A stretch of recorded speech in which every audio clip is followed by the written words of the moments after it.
Alright, yes, oli ku Glosh TV nga bulijjo nateera njagala kubanga nkubuuzaako muganda wange gwe wenna atugoberera wano ku mukutu gwaffe gwa YouTube nti wasiibye otya ogamba otya kasubire oli bulungi nateera nkujjukiza nti nja kusaba muganda wange genda wansaawo osubscribinge olikinge ateera osharinge still osobola okomentinga okusinzira ku vidiyo eno nga woba okoze ki nga woba ogirabe nateera nyongera okubanga nkujjukiza gwe wenna eyandyetaaze okubanga olanga naffe aba Glosh TV osobola okubanga otunoonyako kanamba kaffe ak'essimu 0750 312083 oba 0750 312083 ojja kubanga osobola okubanga otufuna tujja kubanga tukulangira bizinesi yo osobola okubanga naawe ogikuba abantu mu maaso bw'ensi mu ggwanga lyaffe. Tulaba nti ebibira bisaanyeewo.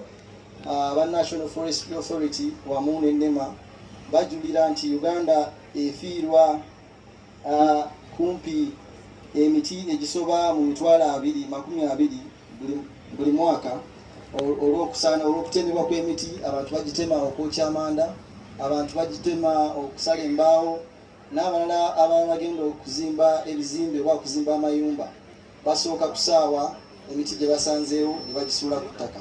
Tulaba nti okuyita mu nkola eno tusobolera ddala bulungi nnyo okutaasa n'okuzzaawo ebibira ebyo ebiba byasaanawo n'okwongera ku bungi bw'emiti bwe tulina mu ggwanga, nga tukubiriza bannayuganda okusimba emiti okujaguza amazaalibwa gaabwe nga basimba emiti egyenkanankana n'omuntu emyaka gyaweza ku mazaalibwa ge. Tulaba wano mu kibuga gye buvuddeko awo emabega amataba gasaasaanira ekibuga, abantu ne bafiirwa bizinesi zaabwe, ne bafiirwa ssente zaabwe, ne baba nti omuntu abadde ne kakapito ke ne kaggwawo. Ebyo byonna nga biva ku kwonooneka kwa butonde bw'ensi obusinziira ddala kuba nti buli wamu wazimbiddwa amayumba, buli wamu wazimbiddwawo amayumba agakolebwamu bizinesi, bazimbyewo amayumba agakolebwamu agasulibwamu ge tuyita residentials. So nga EBTDI erina ekiruubirirwa eky'okugulanga amataka ge tulina mu bibuga byaffe, ng'amataka ago tugenda gatereka ebbanga lyonna nga sikuzimbawo mayumba gakolebwamu byanfuna, ate nga sikuzimbawo mayumba gasulibwamu, wabula nga tugenda kukifuula nti buli ttaka lye tugula okwetooloola ebibuga lifuuka omuzungu kyayita green park oba eco parks, nga ebifo ebyo tugenda kubiteekateeka mu nkola ey'enjawulo, bibe nga abantu basobola okuwummulirawo ate nga abantu bajagulizaawo amazaalibwa gaabwe nga basimbangawo emiti buli muntu egyenkana emyaka gyaweza ku mazaalibwa ge. Enkola eyo tulaba nti ejja kutaasa amazzi oluusi gabula we galegama ne gabula we gakulukutira, kyekivuddemu amataba okutawaanya eggwanga lyaffe naddala mu bibuga.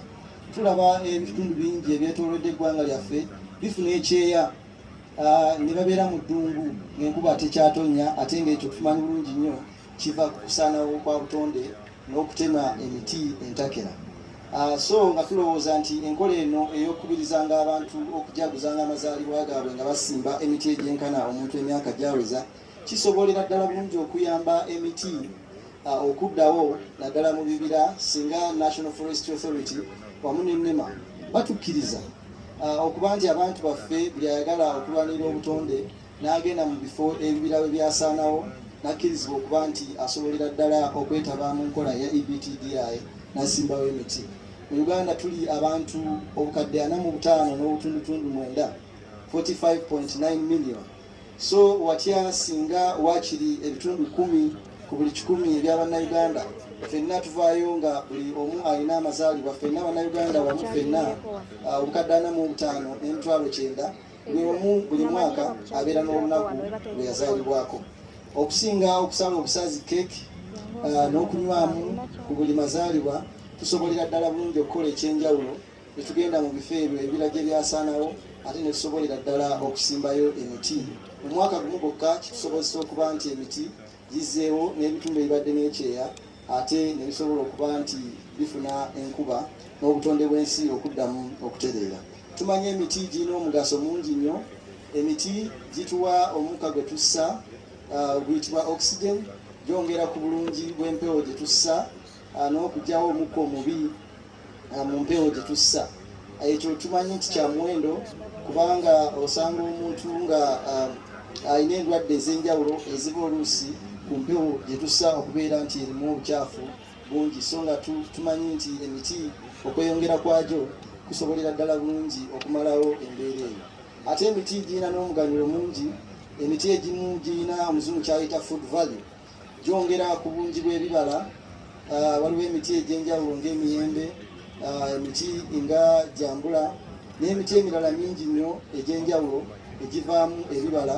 Ate nga mu bitundu bingi mu Uganda tumanyi balina obuzibu bw'ebbula ly'emmere, so tusobolera ddala bulungi nnyo mu nkola ya EBTDI okugabiranga abantu emiti egy'endokwa ez'embala esobolera ddala bulungi okubayamba okuba nti bongeza ku bungi bw'ebibala n'obungi bw'emmere mu bitundu byabwe.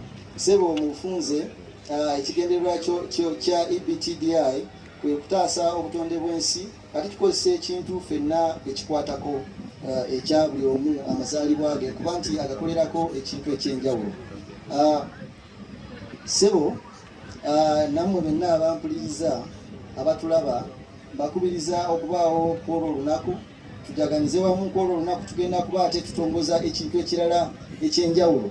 Tugunjizaawo enkola gye tutuumye EBTDI National Football Tournament ey'ebyemizannyo nga tugenda kuba nti tugilonkinga ku lunaku olwo olwanga ennaku z'omwezi 2 Desemba wano wennyini ku Millennium Park, nga tugenda kuteekateeka ebyemizannyo buli mwaka, era ne EBTDI National Festival ejja kubanga ya buli mwaka kwe tujja kugabiranga ekikopo eky'omuwanguzi anaaba asinze mu abo mu nteekateeka ez'ebyemizannyo ebyo. Twagala abantu abazannya omupiira bakole ttiimu, nga ttiimu ezo zisinzira ku mwaka omuntu gw'abeera yazaalibwamu. Oba wazaalibwamu Gwakuna, mwekolemu ttiimu ezannya omupiira nga mwenna muli ba Apple Bonds oba abazaalibwa mu Gwokuna, n'ab'Ogwomukutaano bwe batyo, n'ab'emyezi gyonna buli omu babeere nga balina ttiimu ezisinzira ku buli muntu omwezi gwe yazaalibwamu. Ekyo nno tugenda kukubiriza n'abo bennyini abatasobola kuba nti bazannya omupiira oba beetaba mu byemizannyo ebyo oluusi olw'emyaka, basobole okuba nga bawagira ttiimu buli omu eva mu mwezi gw'aba yazaalibwamu. Kigenda kuteekawo okuwakanya okw'amaanyi ate era n'okwongeza ku buwagizi bw'ebyemizannyo, n'okuba nti abaana baffe bangi ababeera mu bikolwa ebitasaana ate bajja kuba bafunye ebyokukola okuba nti beetaba mu kuzannya mu mpaka ezo ez'okuwakanya.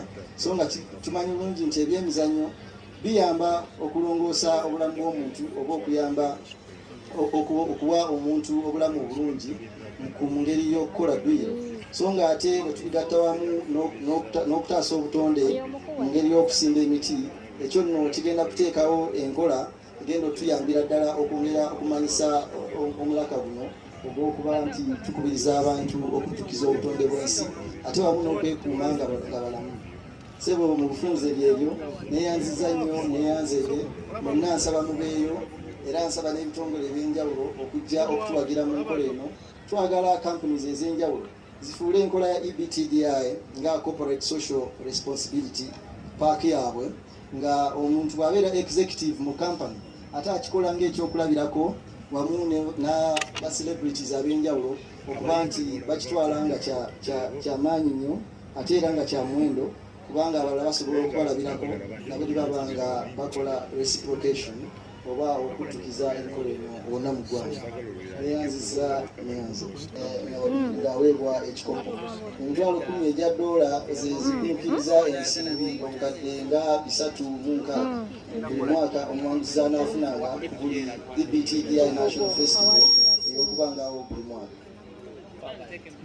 Webalanyasi genda maaso n'ekibula pulezidenti wakati alina kyayogera abazaalibwa bug'omusango ekyo kikopo tekimaze zirenda okubeera tiimu captain nayagala bukadde 3 omutwa n'ettiimu ezo agenda kwawukana nazo.